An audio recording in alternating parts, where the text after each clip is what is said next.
الحمد لله نحمده ونستعينه ونستغفره ونؤمن به ونتوكل عليه ونعوذ بالله من شرور أنفسنا ومن سيئات أعمالنا من يهد الله فلا مضل له ومن يضلل فلا هادي له وأشهد أن لا إله إلا الله وحده لا شريك له وأشهد أن سيدنا وحبيبنا وطبيب قلوبنا محمد الذي أرسله بالحق بشيرا ونذيرا وداعيا إلى الله بإذنه وسراجا فقد قال الله سبحانه وتعالى في كلامه المجيد وفي فرقان الحميد أعوذ بالله من الشيطان الرجيم بسم الله الرحمن الرحيم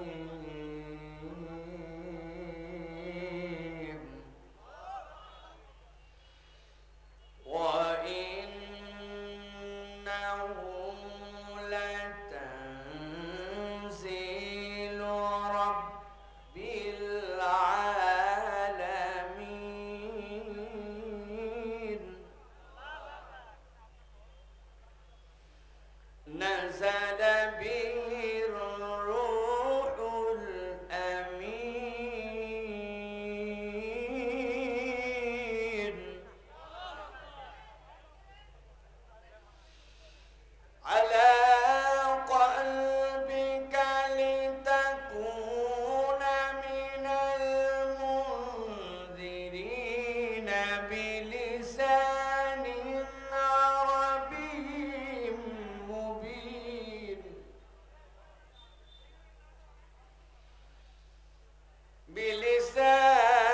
بلسان عربي مبين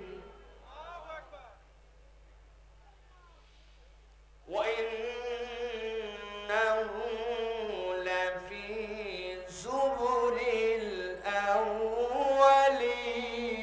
الأولين وقال الله سبحانه وتعالى آمرا ومخبرا إن الله وملائكته يصلون على النبي يا أيها الذين آمنوا صلوا عليه وسلموا تسليما اللهم صل على محمد وعلى آل محمد كما صليت على إبراهيم وعلى آل إبراهيم إنك حميد مجيد اللهم بارك على محمد وعلى آل محمد كما باركت على إبراهيم وعلى آل إبراهيم إنك حميد مجيد الحمد لله পাঁচুর চক দারুল উলুম হাফেজিয়া কওমি মাদ্রাসা জয়পুরহাটের উদ্যোগে আজকের এই ঐতিহাসিক 24তম তাফসীরুল কোরআন মাহফিলের সম্মানিত সভাপতি জনাব আলহাজ খলিলুর রহমান সাহেব, সম্মানিত প্রধান অতিথি আলহাজ মোহাম্মদ দেলওয়ার হোসেন সাহেব, আজকের এই মাহফিলের আমাদের শ্রদ্ধেয় উস্তাদ তুল্য শেখুল হাদিস আল্লামা ইয়াকুব বিন নাজির চটগামি দামাত বারাকাতুহুল আলিয়া, আজকের মাহফিলের সম্মানিত উলামায়ে কেরাম, মঞ্চে উপবিষ্ট আছেন বিভিন্ন পর্যায়ের সম্মানিত দায়িত্বশীল বৃন্দ, আমার সামনে উপবিষ্ট সম্মানিত মুরব্বিয়ানে কেরাম, আমার প্রাণ প্রিয় ভালোবাসার তরুণ যুবক ভাইয়েরা, আমার ছোটরা, পর্দার আড়াল থেকে শুনছেন মা এবং বোনেরা, সকলকে একবার সালাম দিয়েছি। আরো একবার আপনাদের কাছে দোয়া করা এবং দোয়া পাওয়ার আশায় সালাম নিবেদন করি। আসসালামু আলাইকুম ওয়া রাহমাতুল্লাহ। আপনারা কেমন আছেন ভাই? আপনারা সবাই ভালো আছেন? আবহাওয়ার যে অবস্থা, আসার সময় যেরকম বৃষ্টি দেখেছি, তাতে মনে করছি যে আজকে মনে হয় আর এ আয়োজন হবে না, কিন্তু আল্লাহ রাব্বুল আলামিনের দয়ায় আর আপনাদের ঐকান্তিক ভালোবাসায় আপনারা যেভাবে এখানে এসে হাজির হয়েছেন, যেভাবে এই মাহফিলকে প্রাণবন্ত করে তুলেছেন, এটা কোরআনুল কারীমের আকর্ষণ এবং নিজেদের ঈমানের বহিঃপ্রকাশ, ঠিক কি না? আমি কতবার বলেছি, বাংলাদেশে বহু রাজনৈতিক সমাবেশ হয় এবং বহু রাজনৈতিক সমাবেশ আমরা দেখেছি। প্রত্যেকটি রাজনৈতিক সমাবেশে লোককে মাঠ ভর্তি করানোর জন্য পয়সা দিয়া, শাড়ি কাপড় দিয়া, গেঞ্জি দিয়া, মাথার ক্যাপ দিয়ে, গাড়ি ভাড়া দিয়া, এরপরে বিরিয়ানির প্যাকেট দিয়া লোক হাজির করা লাগে। তারপরেও মানুষের এমন ঘৃণা হয়েছিল এদের উপরে যে এই ঘৃণাতে এত বিরিয়ানির প্যাকেট পাওয়ার পরেও সব নিত, কিন্তু যাইত না, ঠিক কিনা ভাই? কিন্তু একমাত্র ব্যতিক্রম, যেখানে আসার কারণে আপনার টাকা পয়সা, খাওয়া, এমনকি এইরকম পলিথিন, এই পলিথিনে আপনাকে যদি বাড়িতেও কারো বাড়িতেও বসতে দেয় তাও বসতেন না, কেবলমাত্র কোরআনের মহব্বতে মানুষের কোন করে বসে, ঠিক কিনা? এই কোরআনের মানুষদেরকে আন্ডার এস্টিমেট করা হয়, এই মানুষদেরকে সব সময় দুর্বল ভাবা হয়, কিন্তু জানে না মানুষ যে এইগুলা মানুষের চোখের পানিতে, এইগুলা মানুষের রোনাজারিতে, এইগুলা মানুষের তাহাজ্জুদের সিজদাতে, এইগুলা মানুষের সকাল সন্ধ্যার আল্লাহর কাছে রোনাজারিতে এই দেশে হয়তোবা আল্লাহ আসমান থেকে বৃষ্টি দেন, হয়তোবা রব্বুল আলামিন আমাদের জন্য এই ছোট্ট একটু জনপদে এখন পর্যন্ত আমাদেরকে নিরাপদে রেখেছেন। পুরা পৃথিবী যখন করোনাতে আক্রান্ত হয়েছিল তখন এই জনপদের মানুষকে আল্লাহ হেফাজত করেছিলেন। এটা কোনো ব্যবস্থাপনায় নয়, আল্লাহ রাব্বুল আলামিনের দয়ায়, ঠিক কি না? কিন্তু আমরা আল্লাহ রাব্বুল আলামিনের কোরআন থেকে যে কথা শুনতে আসলাম, যেই কোরআনের কথা শুনবো, এই কোরআনুল কারীম আমাদের হৃদয়ের সাথে সম্পর্কিত, এই কোরআন আমাদের ভালোবাসার সাথে সম্পর্কিত। কিন্তু আমাদের দুঃখ আর আফসোস, কোরআনকে আমরা মহব্বত করি, ভালোবাসি, কিন্তু কোরআনুল কারীমের কথা শুনতে আমরা পছন্দ করি না। ঠিক আসতে হয়েছে না ভাই? আপনি ঠিক বললেও ঠিক, না বললেও ঠিক। আপনি আমাকে খুব ভালোবাসেন, আব্দুল্লাহ সাইফুল্লাহ ভাই, আপনাকে আমি খুব ভালোবাসি ভাই, আপনার জন্য আমি সব করতে পারি। আপনি কি কি খাবার পছন্দ করেন খালি বলেন। আমি বললাম ভাই আমার বেশি কিছু লাগবে না, একটু ভুনা গরুর গোস্ত, আলু ভর্তা, ডাল, ভাত, এটাই আমার ফেভারিট খাবার। যে আপনি কি কি খাইতে অপছন্দ করেন? বলে আমি সবই খাই ভাই, কিন্তু শুটকি আর কাঁচা ঘি খাইতে পারি না। এখন সে আমাকে খুব মহব্বত করে, কি পছন্দ করি তাও জানে, কি অপছন্দ করি তাও জানে, কিন্তু আস্তে করে আমার সামনে খাবারটা আনছে চাপা শুটকির ভর্তা, আর আমার জন্য কাঁচা একটুখানি ঘি দিয়ে বলছে গরম ভাত দিয়ে খান। আমি বললাম ভাই এটা তো আমি খাইতে পারি না। কই আপনাকে ভালোবাসি। আরে ভালোবাসেন তো বুঝলাম, কিন্তু আমি তো এটা খাইতে পারি না বললাম। বলে পারেন না পারেন পরের কথা, ভালোবাসি। এখন এইরকম যদি কেউ আমাকে ভালোবাসে বলে, প্রকৃতই কি সে ভালোবাসে? যাদের মুখের ভাষা আছে আর যারা ভাত খেয়ে আসছেন তারা একটু বলেন, আসলেও কি মনে হয় ভালোবাসে? না, ভালোবাসার দাবি পূরণ করতে হয়, ভালোবাসার হক আদায় করতে হয়। আমরা বহুকাল ধরে বলি নবীকে ভালোবাসি, নবী আমার লিডার, তোমার নেতা আমার নেতা বিশ্বনবী মুস্তাফা, তোমার আমার সংবিধান হবে আল কোরআন। এটা আমাদের মিথ্যা কথায় প্রবঞ্চিত হয়েছে। আমরা মুখে বলি, বাস্তবতায় কখনের পক্ষে আমরা কাজ করি নাই। মেহেরবানি করে প্রকৃত লিডার যদি মানতে চান, মুহাম্মদ সাল্লাল্লাহু আলাইহি সাল্লামকে উপর থেকে নিচ পর্যন্ত গ্রহণ করে নেন। মুখের কথায় নয়, আচরণে, আখলাকে, আমলে আমাদেরকে প্রমাণ দিতে হবে, ঠিক কি না? আপনি উপরে মুহাম্মদ সাল্লাল্লাহু আলাইহি ওয়াসাল্লামের দাড়ি ব্যবহার করেন, আপনি উপরে পাঞ্জাবি ব্যবহার করেন, আপনি উপরে উপরে নবী করিম সাল্লাল্লাহু আলাইহি ওয়াসাল্লামের নামাজের কথা বলেন, কিন্তু আপনার অন্তরটা পচে গেছে। আপনি ফ্যাসিস্টদের পক্ষ অবলম্বন করেন, আপনি তাদের পক্ষ অবলম্বন করেন যারা মানুষকে মানুষ না মনে করে কুকুরের থেকে খারাপ ভাবে গুলি করে হত্যা করে। আপনি তাদের পক্ষ অবলম্বন করেন। আপনার দাড়ি ভুয়া, আপনার জামা ভুয়া, আপনার মুসলমান পরিচয় ভুয়া। কথা পরিষ্কার? তাকবীর দিতে হবে না, থামেন। বহুত তাকবীর দেওয়ার সময় পাবেন, আগে ভূমিকা বোঝেন। খালি ওয়াজ শুনতে আছেন না, আজকে বহুত কথা আছে আপনাদের সাথে। ভালো করে জেনে রাখবেন, আমাদের কোনো রাজনৈতিক পরিচয় নাই। বিগত আমলেও কোনো রাজনীতি করি নাই, এখনো করছি না। কিন্তু আল কোরআনের কথা বলা, আল্লাহর পথে কথা বলা, আল্লাহর হুকুমের পক্ষে কথা বলা, জুলুমের বিপক্ষে কথা বলা, জালেমের বিপক্ষে কথা বলাকে যদি আপনারা রাজনীতি মনে করেন, এটাই আমাদের রাজনীতি। ভালো করে মনে রাখবেন, কোন গন্ধ আলহামদুলিল্লাহ আমাদের গায়ে লাগে না। ইউনিভার্সিটি পড়ে আসছি, এই কাল কেবল নয়, এই রেজমের আগের রেজমও দেখে আসছি, ওই সময়ে কোনো গন্ধ গায়ে লাগতে দেয় নাই।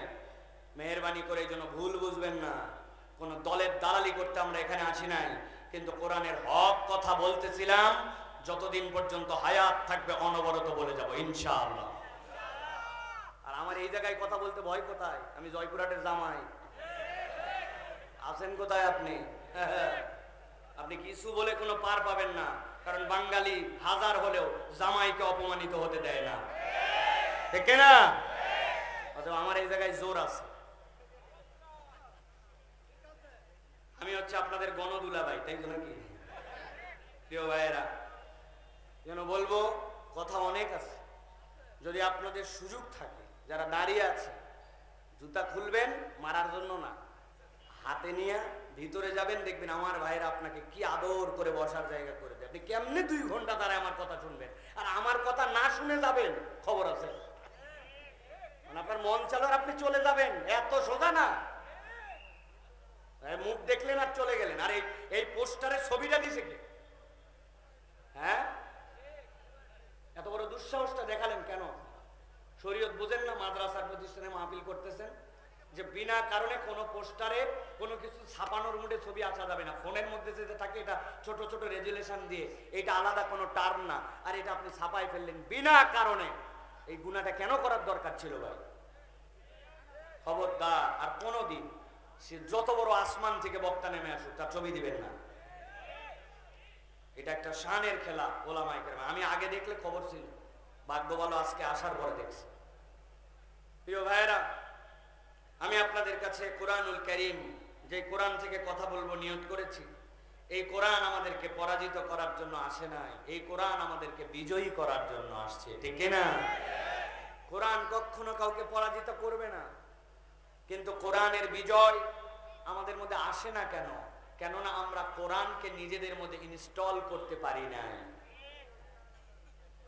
আমি একটা মাহফিলে যাচ্ছিলাম ঢাকা থেকে ঝিনাইদা যাওয়ার সময় মধ্যে একটা নদী আছে, পদ্মা নদী, আরিচা ঘাট, পাটুরিয়া ঘাট, ঘাট পার হব, আসরের ওয়াক্ত যায় ফেরিঘাটের সিরিয়াল। ফেরিতে ওঠার পরে লাফ দিয়ে উপরে চলে গেছি একদম দ্রুত। ছাদের উপরে ফেরিতে নামাজের জায়গা থাকে, সেখানে যাওয়ার পরে মোবাইল বের করে দিক ঠিক করে দ্রুত সময় চলে যাচ্ছে, আসরের 2 রাকাত নামাজ পড়ছি। আসরের নামাজ পড়ার সময় মানুষের চোখ তো অনেক বড় জায়গা পর্যন্ত যায়। দেখি এক মুরব্বী ডান পাশে বসে নামাজের মধ্যেই আমার চোখ গেছে ওনার দিক, তাকাইনি কিন্তু বুঝতেছি উনি আমার দিক তাকায় আছে। নামাজ শেষ করে সালাম ফিরানোর পরে ওদিকে তাকায় আছে। নামাজের পরে উনি আমার কাছে এসে বলছে, বাবা একটা কথা বলবো। বলেন। বলো, আপনি এই জায়গায় আসলেন, কোনো কিছু জিজ্ঞাসা করলেন না, আসেই সোজা কেবলার দিক হয়ে নামাজ পড়ে ফেললেন। আমি অবাক হলাম। আমিও নামাজ পড়ছি আপনার আগে, কিন্তু এক লোককে বললাম ভাই কেবলা কোন দিক, ওই বলছে এই দিক। আরেকজনকে বললাম, বলছেন আরেকটু এই দিক। আরেকজনকে বললাম ভাই ভাই এদিক না এদিক, বলছে দুইটার মধ্যে মধ্যে। বলছে বহুত টেনশন করে নামাজ পড়লাম, কিন্তু আপনি আসলেন আর নামাজ পড়লেন, ওই দুই লোক মিলে যে মধ্যে মধ্যে বলছে ওই দিকেই বললেন, ঠিকই তো বললেন, কেমনে? আমি বললাম চাচা এই জন্য আপনি এইভাবে অবাক হয়ে আছেন। এই অবাক হওয়ার কি আছে? আমার মোবাইলে একটা কম্পাস আছে, ওইটা উত্তর দক্ষিণ দেখায়, আর উত্তর দক্ষিণের বিপরীত পূর্ব পশ্চিম যেখানে ডব্লিউ লেখা থাকে ওই দিক দেখে আমরা কেবলা ঠিক করে আমি নামাজ পড়ে ফেলছি। আমার কাউরে জিজ্ঞাসা করা লাগে নাই। বলছে সুবহানাল্লাহ বাবা, আমিও তো বিভিন্ন জায়গায় নামাজ পড়ি, আমার মোবাইলে কি এটা উঠাই দেওয়া যাবে? আমি বললাম কি বলেন, মোবাইলে উঠানো যাবে না কেন? আপনাকে তো উঠাই দিতে পারলে আমি সারা জীবন সোয়াব পাবো। এর পরের থেকে আপনি শুধুমাত্র নামাজ পড়বেন, আর আমি তুলে দিলে যে সোয়াব, ওই সোয়াব আল্লাহ আমার আমল নামাই দিবে। দেন তাড়াতাড়ি মোবাইল দেন। মুরব্বী খুশিতে গদগদ হয়ে তার মোবাইলটা আমার হাতে তুলে দিছে। আমি হাতে নিয়ে দেখি নোকিয়া 3220। বুঝে থাকলে বলেন, নোকিয়া 3220 বাটন মোবাইল। ওই মোবাইলের মধ্যে কি ভাই উঠবে তো না? গুগল প্লে স্টোর আছে, ওটার মধ্যে অ্যাপেল স্টোর আছে। প্রিয় ভাইয়েরা, তার মানে ওই কম্পাসের জায়গায় কম্পাস ঠিকই আছে, দিক উত্তর দক্ষিণ পূর্ব পশ্চিম ঠিকই দেখায়। শুধুমাত্র আমার যে যন্ত্রতে আমি দেখব, আমার ওই যন্ত্রটা আমার কাছে উপযুক্ত নয় বলে আমি ফায়দা হাসিল করতে পারছি না। কোরআন কোরআনের জায়গায় ঠিক আছে, আইন আইনের জায়গায় ঠিক আছে। আমরা মানুষরা কোরআন নেওয়ার মতো নিজেদেরকে ফিট করি নাই, আমরা নিজেদেরকে ওই রকম মানুষ তৈরি করি নাই, জন্য আজ পর্যন্ত আমরা পরাজিত, এখন পর্যন্ত আমরা বিজয়ী হতে পারি নাই। ঠিক কি না? আল্লাহ রাব্বুল আলামিন বলছেন, দুনিয়ার মানুষ ভালো করে জানো, বাল নাকযিফু বিল হাক্কি আলাল বাতিল ফায়াদমাগুহু ফাইযা হুয়া যাহিক ওয়া লাকুমুল ওয়াইলু মিম্মা তাসিফুন। আল্লাহ রাব্বুল আলামিন বলছেন, ও দুনিয়ার মানুষ, আমি তাওয়াত মানুষের জন্য কিয়ামত পর্যন্ত বার্তা দিলাম। এই কোরআনের কাজ কি হবে জানো নাকি? বাল নাকযিফু বিল হাক্কি আলাল বাতিল। পৃথিবীতে যত জায়গায় বাতিল থাকবে, পৃথিবীতে যত জায়গায় কোরআনের বিপক্ষ শক্তি থাকবে, কোরআনের কাজ হবে এই হক দিয়ে, এই সত্য দিয়ে তার প্রতি আঘাত করা। আল্লাহ রাব্বুল আলামিন বলছেন সে আঘাতটা কেমন হবে? আল্লাহ বলছেন ফায়াদমাগু ফাইযা হুয়া যাহিক ওয়া লাকুমুল ওয়াইলু মিম্মা তাসিফুন। আমার রব্বুল আলামিন বলছেন, ও দুনিয়ার মানুষ ভালো করে জেনে রাখো, ওই আঘাতটা যেমন তেমন আঘাত নয়। বাল নাকযিফু বিল হাক্কি আলাল বাতিল ফায়াদমাগুহু। ওইটার পরিবর্তনটা অন্য কোন জায়গায় নয়, ওইটার পরিবর্তন হবে দেমাগে, ওইটার পরিবর্তন হবে ব্রেনে, ওইটার পরিবর্তন হবে চেতনাতে। এমন ভাবে সেইটা আঘাত করবে ওই চেতনাতে। আল্লাহ বলছেন ফায়াদমাগুহু ফাইযা হুয়া যাহিক। আমি আল্লাহ গ্যারান্টার হলাম, এই হক দিয়ে আল্লাহ বাতিলকে চূর্ণ বিচূর্ণ করে দিবে। বহু জায়গায় আমি উদাহরণ দেই, ঠান্ডা মাথায় বুঝেন।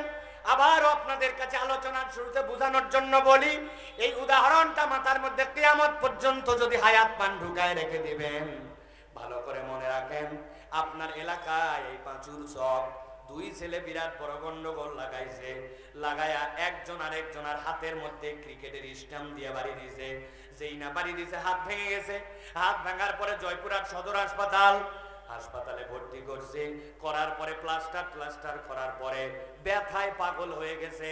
ডাক্তার বলছে একটা ব্যান্ডেজ করা হয়েছে, অপারেশন লাগবে কিনা জানা নাই। আজকের দিনটা অন্তত প্লাস্টার নিয়ে থাকো, আগামী কালকে এরপরে ফাইনাল একটা এক্সরে করার পরে তোমাকে হাসপাতাল থেকে রিলিজ দেওয়া হবে। গলার মধ্যে হাত ঝুলাই নিয়ে জয়পুরহাট সদর হাসপাতালে শুয়ে আছে।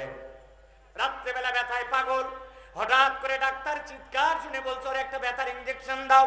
ব্যথার ইনজেকশন যেই না দেওয়া হয়েছে একটু ব্যথা কমছে। এখন হাসপাতালের বেডে হাত ভাঙ্গা গলার মধ্যে ঝুলায় ঝুলায় চিন্তা করতেছে, আল্লাহ একবার খালি হাতটা ভালো করা আর সুস্থ হয়ে একবার পাঁচুর চোখে আমি ফেরত যাই। সেই বেটা আমার এক হাত ভাঙছে, আল্লাহ বাঁচালে ওর দুই হাত। কয় হাত বলেন তো ভাই? হাসপাতালে শুয়ে শুয়ে চিন্তা করা সম্ভব কিনা? সম্ভব। আরেকজন লোকের পা ভেঙে ফেলছে, কেবল ভাঙেই নাই, ওই পা নিয়ে শুয়ে আছে ঢাকা পঙ্গু হাসপাতালে। পায়ের মধ্যে ইট দিয়ে টানা দিয়ে প্লাস্টার দিয়ে রাখছে।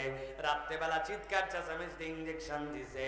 সকালবেলা যখন একটু আরাম বোধ করছে, পায়ের মধ্যে টানা রড দিয়ে শুয়ে শুয়ে চিন্তা করতেছে, একবার খালি পা আমার ভালো হোক। যেই বেটা আমার পা ভাঙছে, ওর পা, ওর বাপের পা, ওর ভাইয়ের পা, তিনজনের পা না ভাঙলে আমি মরদ না। এরকম ভাবতে পারে কিনা? বুঝে থাকলে কথা বলেন, ভাবতে পারে কিনা? কিন্তু প্রিয় ভাইরা ভালো করে বলেন, একটা লোক গন্ডগোল লাগার পরে হঠাৎ করে কেউ তারে বাড়ি লাগাইছে। ওই বাড়িটা তার মাথার ব্রেনের মধ্যে আঘাত করছে। যেই না ব্রেনের মধ্যে আঘাত লাগছে, আঘাত লাগার পরে ওই লোকটা অজ্ঞান হয়ে গেছে। ওই লোকটা জ্ঞান হারায় ফেলছে। জ্ঞান হারায় হাসপাতালের বেডের মধ্যে শুয়ে আছে, কোমার মধ্যে চলে গেছে, তার আর কোনো হুঁশ নাই। সাথে সাথে বাড়ি দেওয়ার পরে তার হাতও ভাঙছে, তার পাও ভাঙছে। এবার বুঝে থাকলে বলেন, যেই লোকের হুঁশ নাই কিন্তু হাত ভাঙ্গা পা ভাঙ্গা, ওই লোক কি হাসপাতালে শুয়ে শুয়া কার হাত ভাঙবে কার পা ভাঙবে এইটা চিন্তা করার মতো কোনো যোগ্যতা আছে? কথা বলতে হবে, আছে? আমার আল্লাহ রাব্বুল আলামিন বলছেন, ফায়াদমাগু ফাইদা হুয়া সাইদ ওয়ালাকুমুল ওয়াইলু মিম্মা তাসিফুন।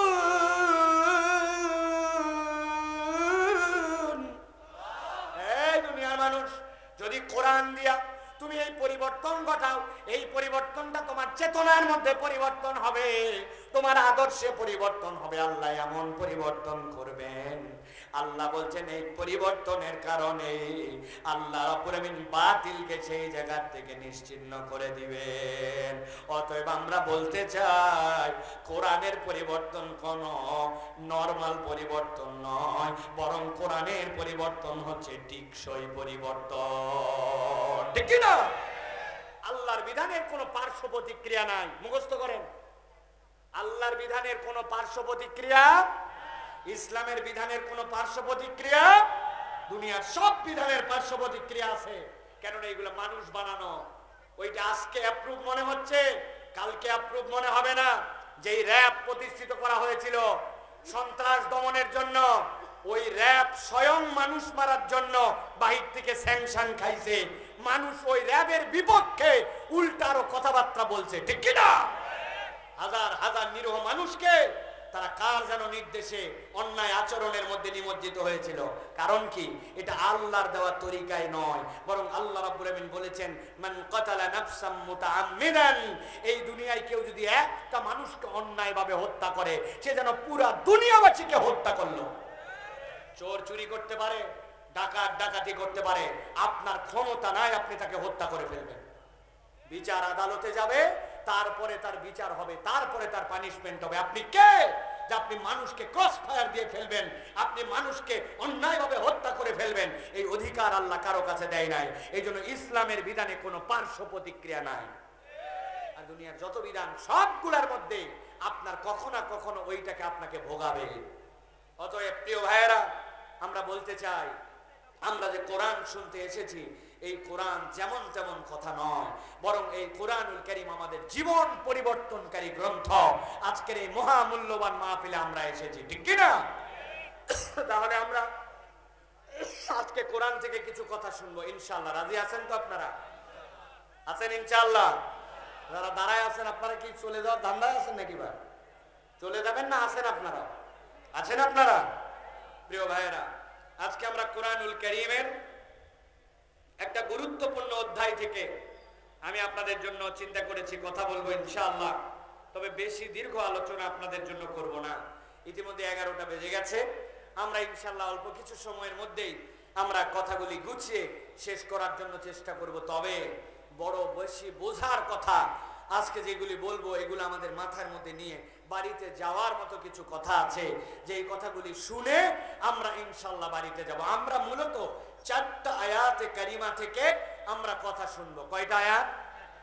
কিন্তু অদ্ভুত ব্যাপার হচ্ছে এই 4 আয়াতে কারিমা সিঙ্গেল ভাবে এক একটা আয়াতের মধ্যে এক একটা আল্লাহ রাব্বুল আলামিন কথা ঢুকিয়েছেন, আর 4টা মিলিয়ে আমাদের জন্য একটা মৌলিক বার্তা আল্লাহ উপস্থাপন করেছেন। সুতরাং এই 4 আয়াত মিলায় একটা বড় ক্যানভাস আমাদের সামনে দাঁড়াবে। ওই ক্যানভাসটা আমাদের হৃদয়ের মধ্যে ধারণ করে আমরা আজকের আলোচনা থেকে বাড়িতে যাব ইনশাআল্লাহ। যদি এইটা আলোচনা শেষ করতে আমাদের আরো 40 মিনিট সময় লাগে, আছেন আপনারা? কারা কারা আছেন? 2 হাত উঁচু করে দেখান। সবাই সবাই হাত 2টা উঁচু করেন, শক্ত করে। হয় নাই? লজ্জা পাচ্ছেন আপনারা ভাই হাত তুলতে? তাহলে হাত তোলেন না কেন? ওই যে পিছনের যুবক ভাই, কি সমস্যা? ওই যে কি সমস্যা ভাই?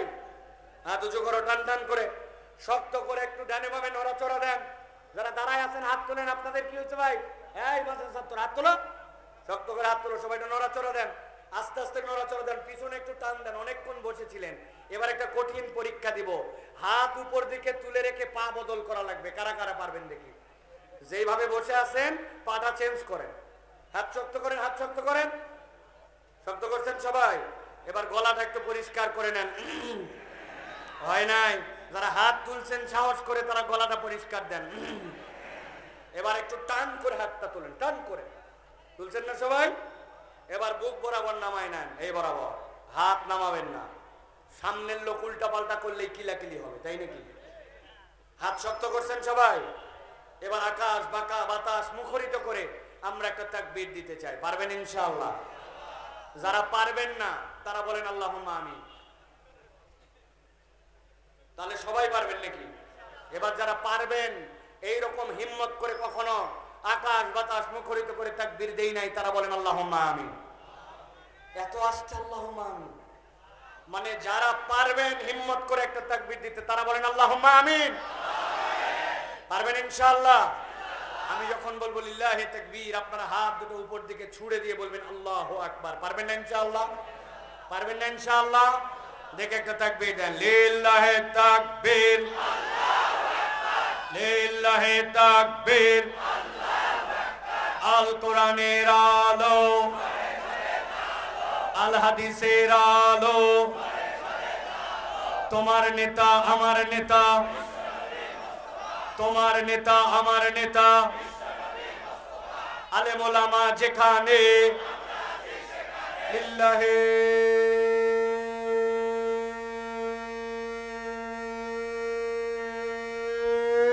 তাকবীর। আলহামদুলিল্লাহ। হাত নামান, আল্লাহ কবুল করবেন, আল্লাহুম্মা আমিন।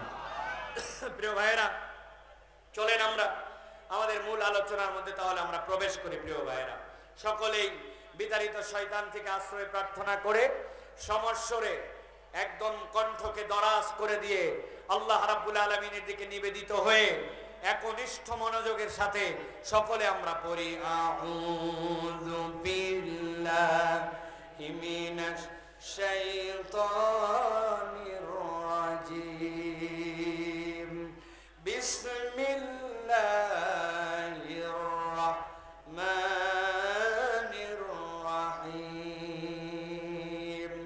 ইয়াওমা তারাল মুমিনিনা ওয়াল মুমিনাতি ইয়াসআ নূরুহুম বাইনা আইদিহিম ওয়া বিআইমানিহিম, বুশরাকুমুল ইয়াওমা জান্নাত।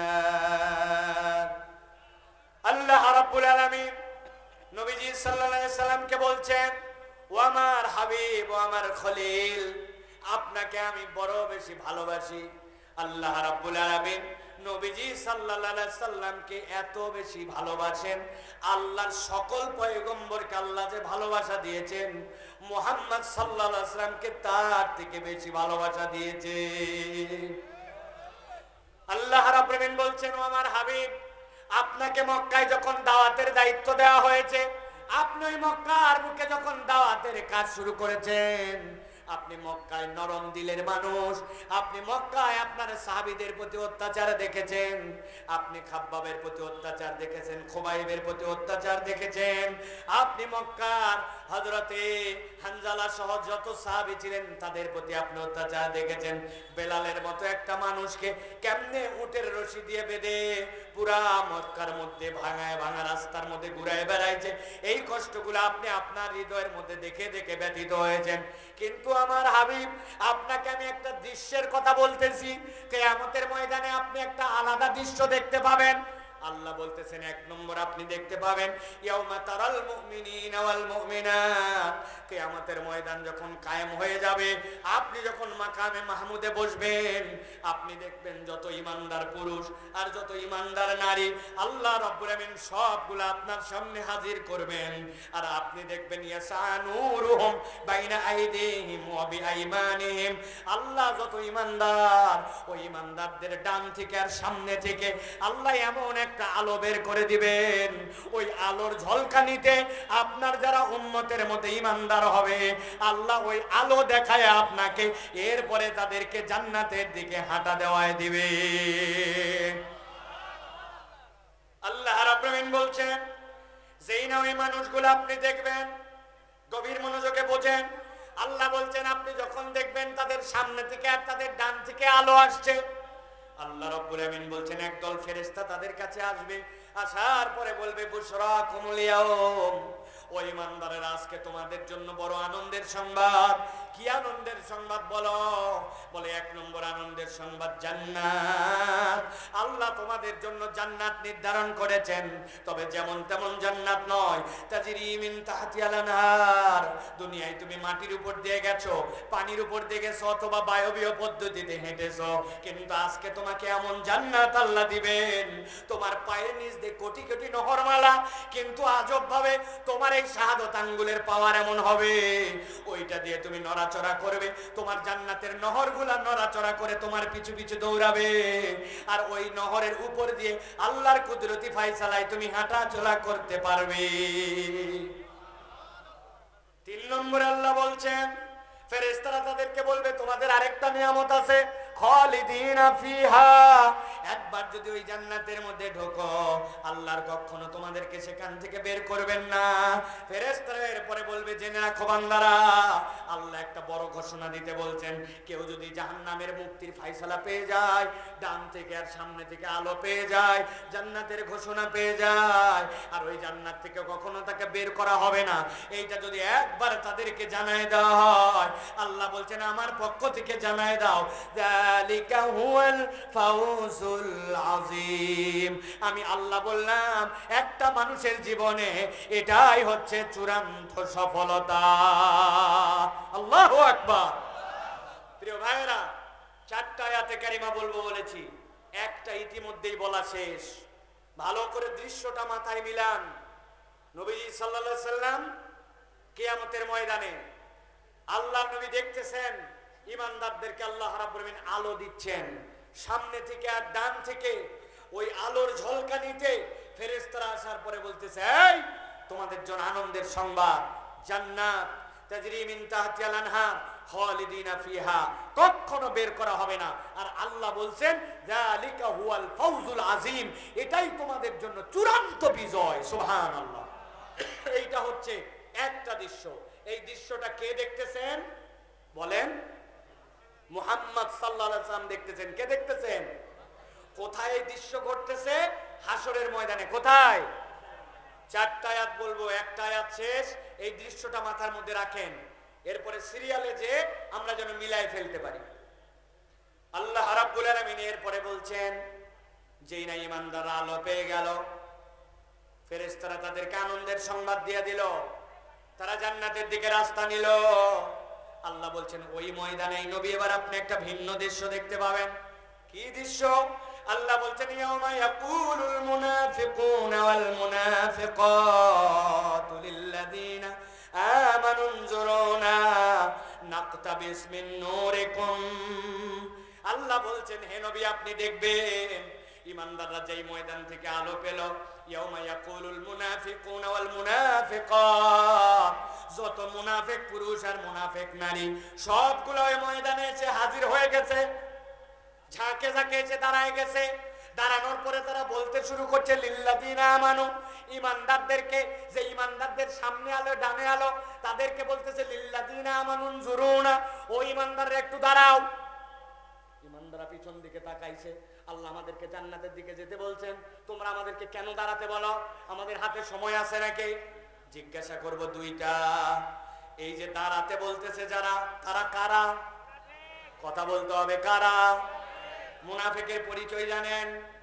মুনাফিক কাকে বলে? ভালো করে মনে রাখবেন, মুনাফিক শব্দটা নাফকুন শব্দ থেকে এসেছে নফক, আরবিতে নুন ফা কাফ। নফক মানে হচ্ছে টানেল, যেই টানেল কোন সমুদ্রের নিচ দিয়ে গেছে, পাহাড়ের নিচ দিয়ে গেছে, ঢোকার মুখ একটা আছে, বের হওয়ার মুখ আরেকটা আছে। ঠিক একই রকম ভাবে মুনাফিকের চরিত্র হচ্ছে দুই মুখী। ভিতরে ভিতরে ইসলাম পছন্দ করে না, আলেম ওলামাকে মহব্বত করে না, ইসলামের কথা যারা বলে তাদেরকে সহ্য হয় না, কিন্তু উপরে উপরে মুসলমানদের সাথে তাল দিয়ে চলাফেরা করে, আছে না? আজকের মাহফিল যেটা হচ্ছে এটার জন্য অনুমতি নেওয়ার জন্য কারো কাছে যাওয়াই লাগে নাই। আমরা তো ঘোষণা দিছি এখন মাহফিলের অনুমতি আর আমরা নিব না, কোন জায়গায় কোন প্রোগ্রাম হবে এইটার অনুমতি ইমামরা খতিবরা দিবে, ঠিক কি না? থানাকে মাহফিলের অনুমতি দেওয়ার থানাকে। আমরা বলবো এখন কোন জায়গায় গান হবে, কোন জায়গায় যাত্রা হবে কি হবে না, এটা আমরা অনুমতি দিব, ঠিক কি না? কিন্তু এমন দিন ছিল, ভালো করে বুঝেন, মুনাফিকের চরিত্র বুঝেন। যাত্রা পালা করবেন টেনশন নাই, অনেক কিছু গান বাজনা করবেন, ফাজলামি করবেন, টেনশন নাই। কিন্তু আপনি কোরআনের মাহফিল করবেন, তলাক হয়ে গেছে জুতার অনুমতি নেওয়ার জন্য দৌড়াতে দৌড়াতে গেছে। একজনের কাছে যাওয়ার পরে বলছে মাহফিলটা হোক, বলছে বলেন কি? আমিও চাই হোক। 500 টাকা বাইর করে দিছে। লোকজন মনে করছে বাপ রে বাপ, এর থেকে তো উন্নত চরিত্রের মানুষ হয় না। যেই উনি চলে আসছে সাথে সাথে ফোন লাগাইছে, হ্যালো কারা করতেছে দেখতো, কেন করতেছে দেখতো, এত মাহফিলের কি দরকার আছে? ওদিকে দেয় টাকা, এদিকে দেয় বাধা। এরকম টাটকা মুনাফিক সমাজে আছে কিনা? কথা বলেন আছে কিনা? আমার আল্লাহ বলছেন ভালো করে বুঝে নাও, আব্দুল্লাহ সাইফুল্লাহ বড় বড় ডায়লগ মারো না, এটা তোমার বাপের কথা না, এটা কোরআনের কথা। আল্লাহ বলছেন ইয়াউমা ইয়াকুলুল মুনাফিকুনা ওয়াল মুনাফিকাত, ওই মুনাফিকের দল যারা উপরে উপরে ইসলাম পছন্দ করে না, করেছে কিন্তু অন্তর থেকে ইসলামকে ধারণ করতে পারে না। আল্লাহ বলছেন তারা ঈমানদারদেরকে বলবে, ঈমানদারেরা উনজুরুনা, দাঁড়াও একটু দাঁড়াও। ঈমানদার ঘুরে তাকাবে, কারা দাঁড়াতে বলে রে? কি হয়েছে ভাই দাঁড়াতে বলতেছো কি জন্য? বলবি এমনি এমনি দাঁড়াতে বলি নাই ভাই, রাগ করো না। নাকতাবিস মিন নূরিকুম, আমাদের দিকে তাকায় দেখো, আমাদের কোনো আলো নাই, আর তোমাদের ডানে আলো, সামনে আলো, আলো আলো। আমরা তোমাদের থেকে অল্প একটু আলো নিতে চাই। কতটুকু? নাকতাবিস কাকে বলে ভালো করে বোঝেন। আপনার বন্ধু আপনার বাড়িতে একটা মন ধরাইছেন, কারেন্ট চলে গেছে, এখন পাশে যেই ছেলে আছে ওর একটা মন ধরানো লাগবে, কিন্তু ওর মেসের কাঠি নাই, ওর গ্যাস লাইট নাই। ও এসে বলছে দোস্ত তোর মোবাইল, তোর মোমবাতির থেকে আমার মোমটা একটু ধরাই দে। বলছে খবরদার, আমার মোমের থেকে মোম ধরালে আমার আলো কমে যাবে। কথা কি তাই? মাটির চুলা আছে না জয়পুরহাটের দিকে? মাটির চুলা, 3 চুলা 2 চুলা আছে না? এক মহিলা আগের দিন রাত্রে বৃষ্টি হয়েছে, অনেক চুলা ভিজে গেছে, অনেক কষ্ট করে খের মের দিয়ে কোন রকম ধরে না ধরে না ধরে না। পরে চিন্তা করছে পাশে কুপিবাতি আছে, কুপিবাতিটা আগে ধরাই। কুপিবাতি ধরায়া একটু সিনট নিয়ে আসছে, পাটকাঠি পিড়ার গোড়া দিয়ে উল্টা দিকে থেঁতা করে ওইখান থেকে আগুন নিয়ে চুলা ধরাইছে।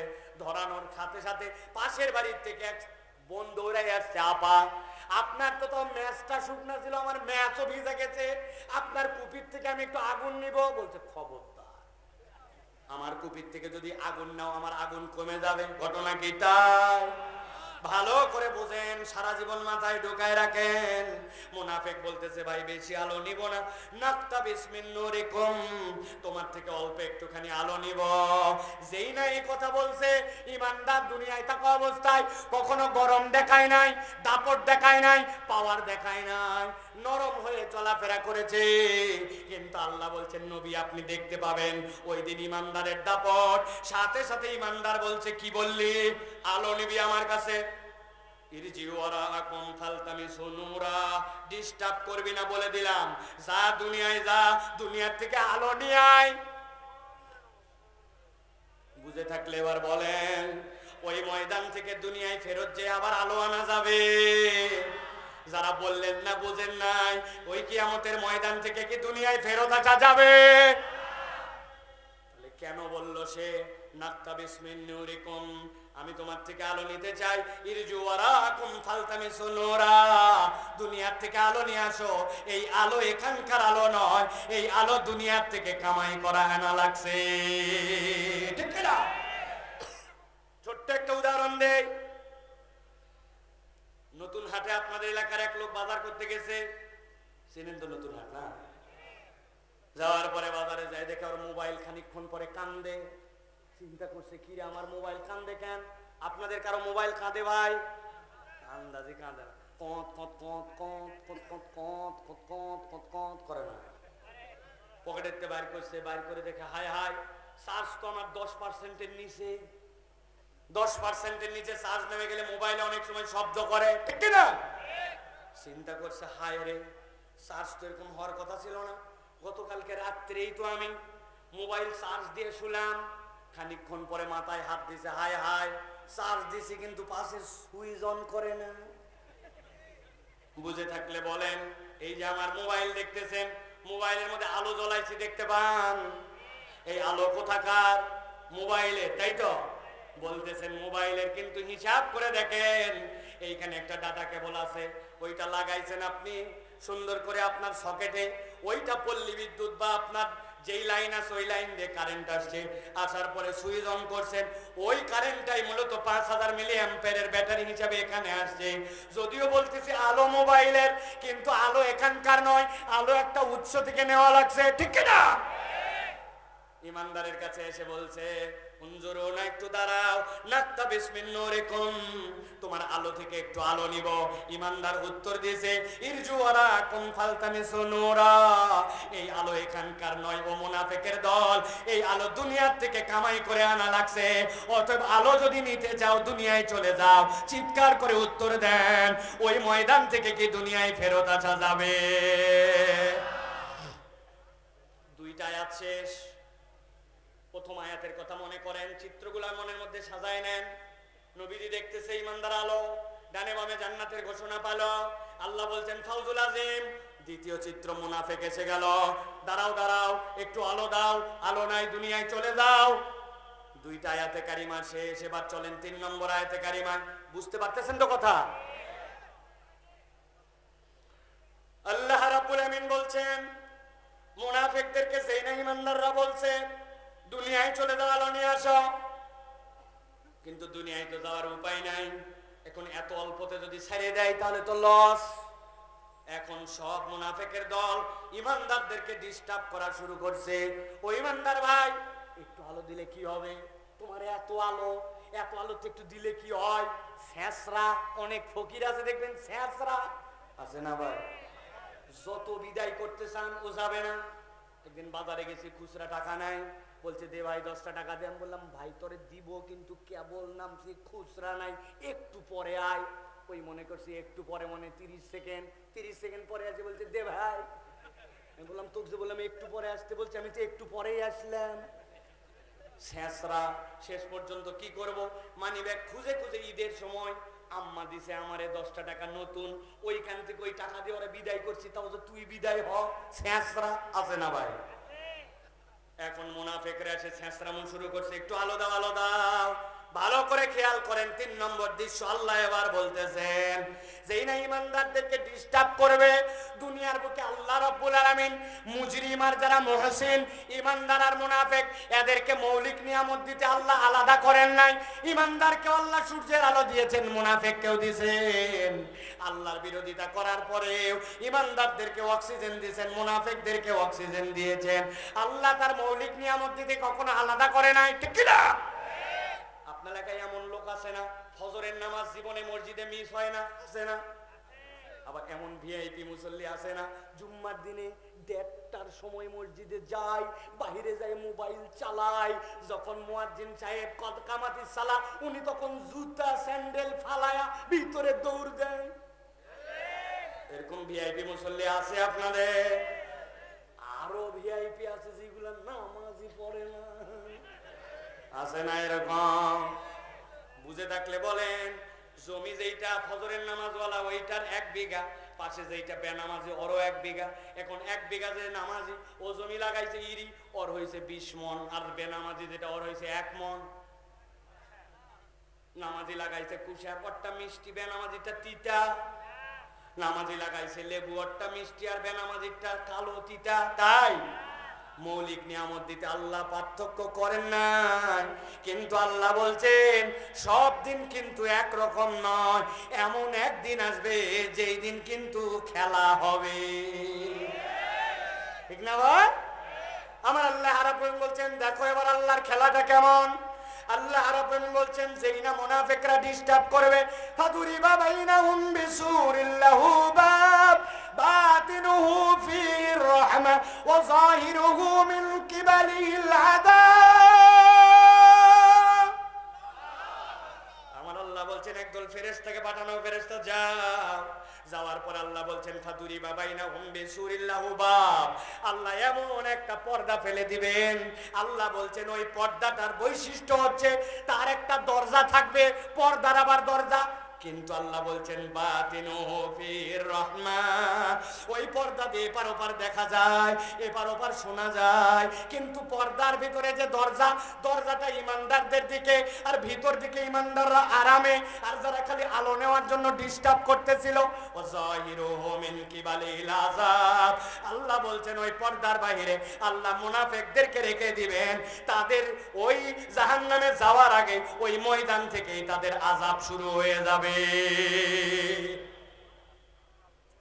গভীর মনোযোগে বোঝেন আল্লাহ কেন বললেন বাতিনুহু ফিহির রাহমা, আর কেন বললেন পর্দার দরজা? মুফাসসিররা ব্যাখ্যা করছেন, তাফসীরের কিতাবের মধ্যে আসছে মুনাফিকরা প্রকৃতার্থে ইসলামের বিরোধিতা করে মুসলমানদের চূড়ান্ত কোনো ক্ষতি করতে পারে নাই, কিন্তু মুসলমানদেরকে কষ্ট দিছে, ঠিক না ভাই? নবীজি বলেন তো বদরে কতজন সাহাবী নিয়ে রওনা হলেন?